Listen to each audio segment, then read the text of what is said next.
Sizdən xahiş edirik ki, YouTube və TikTok kanalımızı dəstək olun. Dəstəyiniz üçün minnətdarıq. Yaxın Şərqdə baş verən son hadisələr və bir sıra ölkələrin hava məkanlarının bağlanması ilə əlaqədar Azərbaycan Hava Yolları (Azal) aviaşirkətinin iyunun 14, 15 və 16-sı tarixlərinə planlaşdırılan Tel-Əviv, New Delhi, İslamabad, Riyad və Tehrana reysləri ləğv edilib.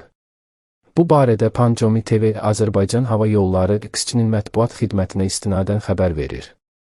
İyunun 14-nə Azalın 5 reysi Bakı, Tel-Əviv, Bakı, C231-332, Bakı, New Delhi, Bakı, C205-7058, Bakı, İslamabad, Bakı, C243-144, Bakı, Riyad, Bakı, C28203-8204, Bakı, Tehran, Bakı, C28017-8018 ləğv edilib.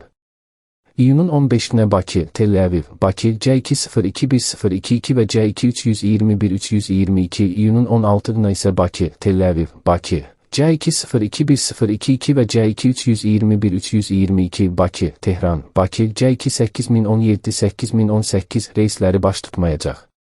Qeyd edək ki, Bakı, Təbriz, Bakı marşrutu üzrə reyslər iyun ayının sonunadək ləğv edilib.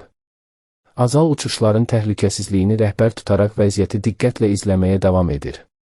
Sərnişinlər uçuş cədvəlindəki dəyişikliklər barədə operativ şəkildə məlumatlandırılacaqlar.